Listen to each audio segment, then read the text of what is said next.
आज आपण शिकणार आहोत खऱ्या सेवेचा अर्थ, सेवेचा खरा अर्थ. आज आपल्याला काही दिवसानंतर वर्षानंतर जाऊन सेवा करायची आहे, बरोबर. आणि ती ख्रिस्ताची सेवा करत असताना आपल्याला कोणकोणत्या गोष्टी समजल्या पाहिजेत, आज आपण ते शिकणार आहोत. पवित्र आत्म्याचे किती कृपादान आहेत? 9 कृपादान. पवित्र आत्म्याचे फळं किती आहेत? 9, बरोबर. पवित्र आत्म्याचे कृपादान 9 आहेत, पवित्र आत्म्याचे फळं 9 आहेत. आज आपण खऱ्या सेवेच्या अर्थाच्या शिक्षण घेत असताना तुम्हाला 9 गोष्टीतून मी घेऊन जाणार आहे. 9 मुद्दे. मी काल परवा तयारी करत असताना मला मुद्दे आले काही, तर ते 9 आले. तर त्या 9 मुद्द्यांवर आज आपण शिकणार आहोत. त्या 9 मुद्द्यांवर आपण चर्चा करणार आहोत. लक्षात घ्या, याचा एकच उद्देश आहे या शिक्षणाचा, की आपला खऱ्या सेवेचा अर्थ कळावा. आणि येणाऱ्या दिवसांमध्ये जेव्हा आपण सेवा करू, ती सेवा आपल्याकडून विश्वासूपणे व्हावी, देवाच्या इच्छेप्रमाणे व्हावी. आमेन. तर आपण पहिला मुद्दा पाहणार आहोत, तो आहे देवाची सेवा करणे म्हणजे त्याचा शब्द पाळणे. देवाच्या सेवेचा खऱ्या सेवेचा अर्थ समजत असताना आपण पहिला मुद्दा पाहणार आहोत, देव बोलेल ते करणे म्हणजे सेवा. समजून घ्या, हा पॉइंट लिहून घ्या पाहिजे. तर देव बोलेल ते करणे म्हणजे सेवा. जेव्हा देव बोलतो आणि ते आपण करतो, तर ती सेवा आहे, बरोबर. अनेक लोक वेगवेगळ्या भ्रमामध्ये असतात, वेगवेगळ्या विचारांमध्ये असतात की सेवा म्हणजे काय. स्टेजवर उभं राहून मी काहीतरी बोललो म्हणजे सेवा, स्टेजवर मी असलो म्हणजे सेवा, मी वाद्य वाजवलं म्हणजे सेवा, मी गाणं गातोय म्हणजे मी सेवा करतोय. अशा बऱ्याच गोष्टी मनामध्ये असतात, बरोबर. तर बऱ्याच गोष्टी असतात. आता मी प्रत्येक गोष्टीमध्ये जाणार नाही, परंतु खऱ्या सेवेचा अर्थ मी तुम्हाला सांगत असताना वचन आपण पाहूया. 1 शमूएल 2 अध्याय वचन 35. तिथं काय सांगितलंय पहा. तिथं सांगितलं आहे, मी वाचतो. आणि मी आपल्यासाठी एक विश्वासू याजक निर्माण करील. इथं परमेश्वराचा संदेश इथं आलेला आहे आणि तो संदेश सांगत आहे की मी आपल्यासाठी एक विश्वासू याजक निर्माण करील, तो माझ्या चित्ती, तो माझ्या मनी जे आहे त्याप्रमाणे वर्तेल. आता देव इथं इच्छा बाळगत आहे. देव म्हणत आहे की माझा सेवक, माझा याजक, माझा लोकांना लीड करणारा मी असा एक उभा करणार आहे, जो माझ्या चित्ती जे आहे, जे माझ्या मनी आहे, ते त्याप्रमाणे तो वर्तेल, ते सिद्धीस नेईल. सेवा करत असताना नेहमी एक लक्षात ठेवा, आपल्या धनाच्या मन अंतःकरणामध्ये काय आहे हे तुम्हाला समजणं गरजेचं आहे.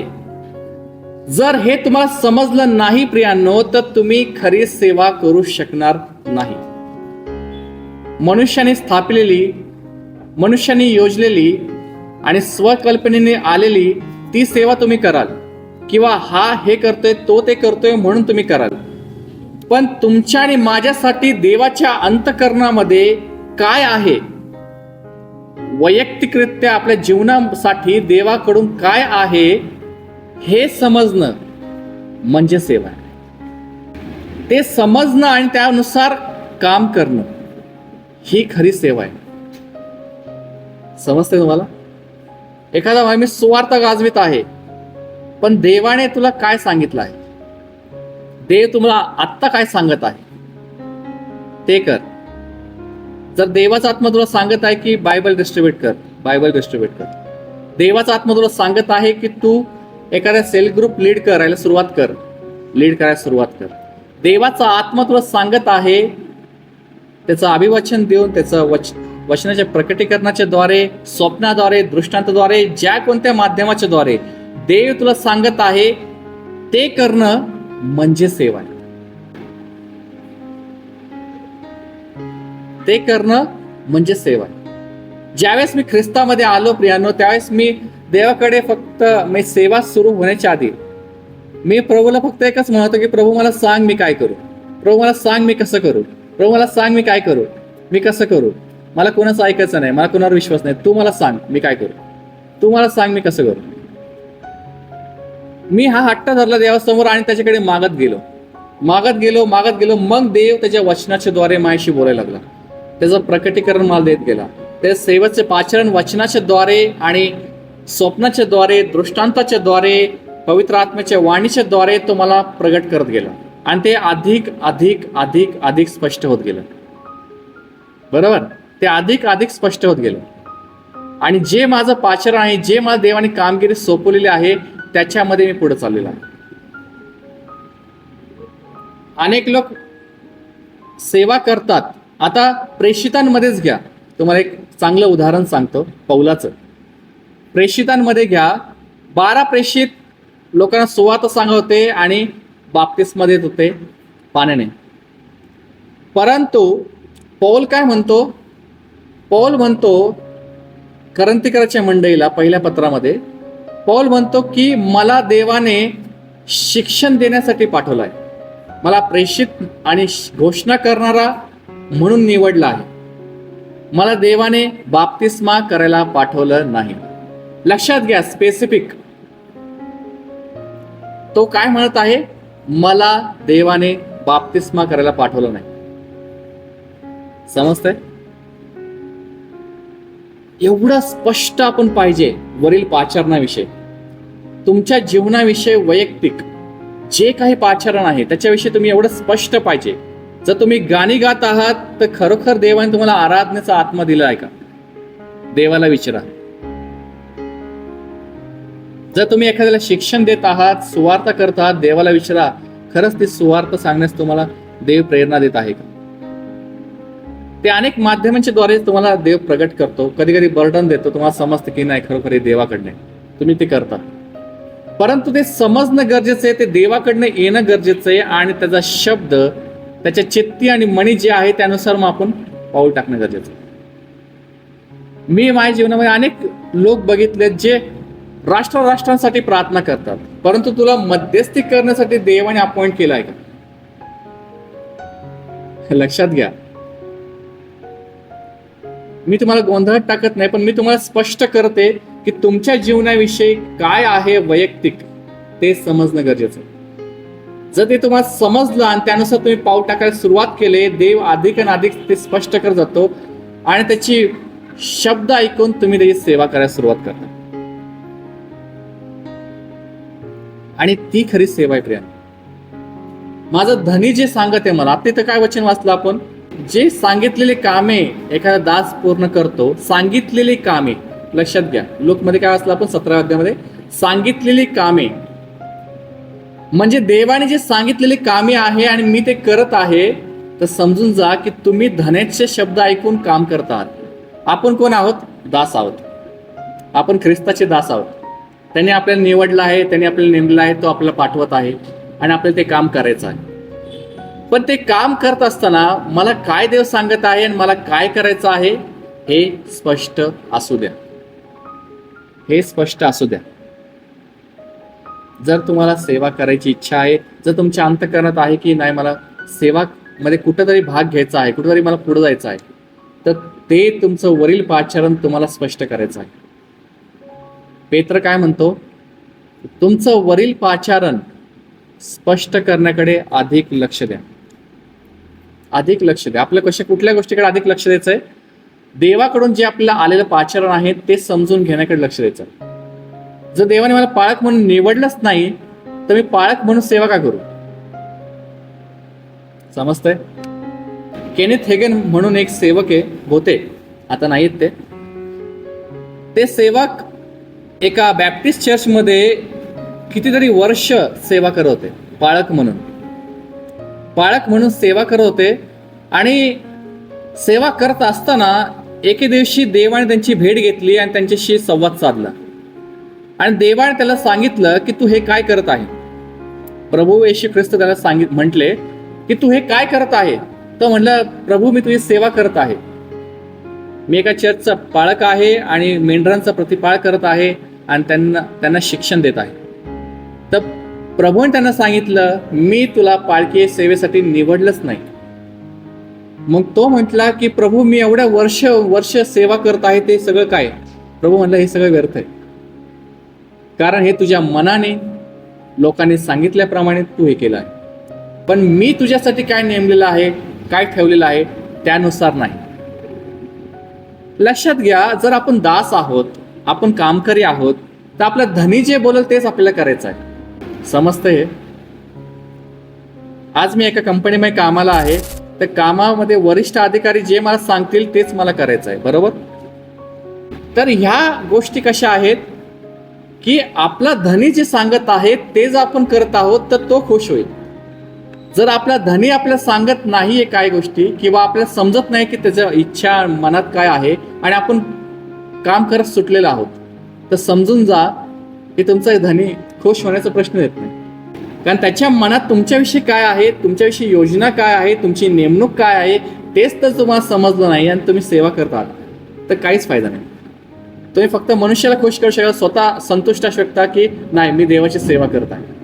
परंतु धनी काय म्हणत आहे की मी तुला हे सांगितलंच नाही. केनेथ हेगेनला देव स्पष्ट येऊन म्हटले की तुला मी हे सांगितलंच नाही, तू हे काय करत आहे. आणि मग त्याला देवाने खरं त्यांचं पाचारण कळवलं आणि मग त्यांनी सुवार्ता सुरू केली, ते शिक्षण सुरू केलं. प्रियांनो, नेहमी लक्षात घ्या, देवाची सेवा म्हणजे त्याचा शब्द ऐकणे, देव जे बोलेल ते ऐकणे आणि त्याप्रमाणे करणे. उत्पत्तीचा ग्रंथ जर 26वा अध्याय आणि 5वं वचन काढलं, उत्पत्ती 26:5, तिथे एक सुंदर उदाहरण आहे, सर्वांच्या परिचयाचं असं उदाहरण आहे. देव काय म्हणत आहे की माझा सेवक अब्राहम याने माझा शब्द मानिला. काय म्हणते? त्यावेळेस काय असं नव्हतं की प्रेषितांची सेवा, पालकांची सेवा, संदेष्टाची सेवा, सुवातिकाची सेवा, हे वेगवेगळ्या सेवा, चर्चमधल्या सेवा, अशा वेगवेगळ्या सेवा त्यावेळेस नव्हत्या. प्रिया, तिथं काय होतं, देव त्याच्या लोकांशी बोलायचा आणि ते लोक त्याप्रमाणे काम करायचे. पण आज देखील तेच आहे, ते लोक विसरतात. देवाने सगळं काही उघड केलं आहे, स्पष्ट केलं आहे की हे सगळं आहे, पण या सगळ्यातून मला देव काय सांगत आहे ते महत्वाचं आहे. लक्षात घ्या. तर हे देवाची सेवा आहे ना, हे सेवेमध्ये देवाने सगळ्या सेवा उघड केलेल्या आहेत आपल्याला नवीन करारामध्ये येऊन, आणि मंडळीच्या सेवा सगळ्या उघड आपल्याकडे आहेत. पण ती सेवा माझ्याकडून ह्या सर्वांमध्ये देव माझ्याकडून काय करून घेऊ इच्छितो हे समजणं गरजेचं आहे. ज्याला हे समजतं प्रियांनो, लक्षात घ्या, तो आपल्या धनाच्या इच्छेनुसार, त्याच्या चित्ती, त्याच्या मनी जे आहे त्यानुसार वर्तन करायला सुरुवात करतो, त्यानुसार पाऊल टाकायला सुरुवात करतो. ज्यावेळेस देवाने माझी भेट घेतली, मला स्पष्ट केलं, त्याच्यानंतर मी पाऊल उचललं की आता हे माझं पाचरण आहे आणि ह्यानुसार मला पुढे जायचं आहे, आणि त्यानुसार मी पाऊल टाकत पुढे चाललेलो. लक्षात घ्या, तुम्हाला मी सांगतो, देवाने मला 2010 मध्ये पाचारण केलं. 2010 पासून ते 2023 पर्यंत मी सेवेमध्ये उतरलो नव्हतो. 2022च्या शेवटी सप्टेंबरमध्ये 23 मध्ये मी खऱ्या अर्थाने सेवेमध्ये उतरलो. कधी? देवाने सांगितलं तेव्हा. लक्षात घ्या, आपल्या धनाची सेवा करायची आहे ना, त्याचा शब्द मानायचा. मला देवाने सांगितलं 2010 मध्ये, लगेच मी धावत पळत सुटलो असं नाही झालं. देव सांगतो आणि त्याच्या वेळेमध्ये आपल्याला पाऊल उचलणं गरजेचं. ह्या गोष्टी तुम्हाला समजल्या पाहिजेत. माझी इच्छा होती की ह्या गोष्टी तुम्हाला समजल्या पाहिजेत की येणाऱ्या दिवसांमध्ये जेव्हा तुम्ही सेवेमध्ये पाऊल टाकाल, तुम्ही कन्फर्म असाल की देव मला काय सांगत आहे आणि मला काय करायचं आहे. मला माहिती आहे. पौलाला माहिती होतं, मला बाप्तिस्मा करायला पाठवलं नाही, मी ते करत नाही. मला ज्या कार्यासाठी देवाने पाठवलं आहे ते मी करत.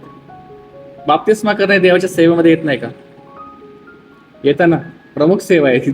विश्वासामध्ये एखादा व्यक्ती आज आपल्याला बाप्तिस्माला द्यायचा आहे, देवाचा स्वीकार, त्या शिक्का मारायचा त्याच्यावर देवाच्या आत्म्याचा, परंतु तो म्हणतो की ह्या सेवेसाठी मला पाठवलं नाही देवाने.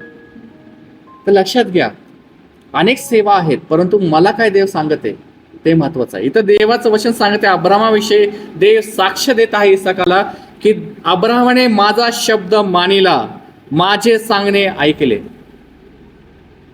देव अब्रामाला जे काय बोलवता, देवाने अब्रामाची जेव्हा भेट घेतली त्यावेळेस देवाने त्याला काय सांगितलं, उत्पत्ती 12व्या अध्यायामध्ये, की आपल्या बापाचे घर सोड आणि मी तुला सांगेल त्या देशी जा. सांगेल त्या देशी जा. त्याला कळलंच नव्हतं मला कनानमध्ये जायचं, पण तो म्हणला ठीक आहे प्रभू. देव ओळखीचा नव्हता त्याला, पण देवाने त्याची भेट घेतली आणि त्याने शब्द मांडला देवाचा, आणि आपल्या बायकोला घेतलं, भावाचा मुलगा लोटला घेतलं आणि आपले गुरे ढोरे घेतले आणि चालू लागला. कुठं जायचं त्याला कळत नव्हतं, त्याला माहित नव्हतं. किती विश्वास महान येतो. देवाने सांगितलं आणि त्याने पाऊल टाकायला सुरुवात केली आणि तो पुढे पुढे चालला. देवाने त्याला सांगितलं की जा आता मिसरमध्ये जा, तो मिसरमध्ये गेला. देवाने त्याला सांगितलं आता मिसर देश सोड, परत कनानमध्ये जा, परत तो कनानमध्ये गेला. कनानमध्ये दुष्काळ आला, देवाने सांगितलं जा परत मिसरमध्ये जा, परत तो मिसरमध्ये गेला. लक्षात घ्या प्रियांनो, देव जे जे त्याला सांगत चालला होता ते तो करत चालला होता. त्यासाठी परमेश्वर म्हणतो अब्राहामाने माझा शब्द मानला, अब्राहामाने माझे म्हणणे ऐकले, मी जे सांगतो त्याने ऐकलं, तो हा तर माझा मित्र आहे, मी जे सांगतो ते करतो. आज आपल्याला देव असं म्हणावं अशी इच्छा आहे का आपली, की हा माझा विश्वासू सेवक आहे, हा माझा मित्र आहे, माझा जवळचा आहे, जे मी सांगत आहे ते करत आहे. आज जर तुमची इच्छा आहे की देवाने तुम्हाला विश्वासू सेवक म्हणून हाक मारावी, तर तुमचं एकच काम आहे की देव काय सांगत आहे याच्याकडे आपले कान लावा. परमेश्वर काय सांगत आहे त्याच्याकडे आपले कान लावा. प्रभू मला सांग, प्रभू मला सांग काय आहे. तुम्हाला सर्वोत्तम उदाहरण सांगू का, ज्याचा कित्ता आपण ठेवलेला आहे आपल्या डोळ्यासमोर, तो म्हणजे कोण, येशू ख्रिस्त. येशू ख्रिस्ताने काय केलं, सेवा केली येऊन, पण ती कशा प्रकारे केली. ज्या वेळेस येशू ख्रिस्त योहानाच्या 5व्या अध्यायामध्ये काय सांगते पहा. योहान कोशी वर्तमान याचा 5वा अध्याय वचन 19 आणि 20 वाच, की पुत्र पित्याला जे काही करताना पाहतो ते तसेच तो करतो, त्याला स्वतःहून काय करता येत नाही. लक्षात घ्या, आता येशू ख्रिस्त या पृथ्वीवर आले होते आणि ते सेवा करत होते, पण ते सेवा करत असताना येशू ख्रिस्त म्हणते की पिता जोपर्यंत मला काय सांगत नाही, दाखवत नाही, तोपर्यंत मी ते करत नाही. किती स्पष्ट सेवा आहे, लक्षात घ्या, स्पष्ट सेवा आहे. पिता पुत्राला जे काही दाखवतो ते तो करत आहे. त्याच अध्यायामध्ये 30वं वचन वाचू पहा. इथं सांगितलं की मला स्वतःहून काहीच करता येत नाही. येशू ख्रिस्त म्हणत, मी जे काही ऐकत आहे, म्हणजे ज्याने मला पाठवलं आहे तो स्वर्गीय पिता जे काही मला सांगत आहे, जे काही मी त्याच्याकडून ऐकत आहे, तशी सेवा मी करत आहे. समजत आहे? जसं त्याला देवाने सांगत चालला होता प्रति दिवशी, तसं तो सेवा करत चालला होता. सगळ्या गोष्टी वरून निश्चित केल्या जातात. देवा तो आपल्या मुखातून एकही शब्द असा बोलत नव्हता की जो देवाकडून नव्हता. प्रियांनो, सर्व काही त्याला परमेश्वराकडून आज्ञा दिले जात होते. 12वा अध्याय वचन 49 वाचू आपण. येशू ख्रिस्त म्हणते, मी माझे मनसे बोलत नाही, तर मी काय सांगावे व काय बोलावे याविषयी माझ्या पित्याने ज्याने मला पाठवले आहे त्याने मला आज्ञा केली आहे. म्हणजे मी काय सांगावे आणि काय बोलावे सगळं देवाने मला सांगितलंय, तसं मी सांगायला जे काही वचन. एवढ्यापर्यंत आपल्याला देवाशी एकरूप व्हायचं आहे. जर त्याची सेवा आपल्याला करायची आहे, देवाकडनं समजून घ्यायचं आहे आणि त्याप्रमाणे पाऊल टाकायचं आहे. देवाकडनं समजून घ्यायचं आहे, त्याप्रमाणे पाऊल टाकायचं आहे. हा पहिला मुद्दा आहे की देव जे सांगल, देव जे बोलल त्याप्रमाणे आपल्याला सेवा करायची. आमीन.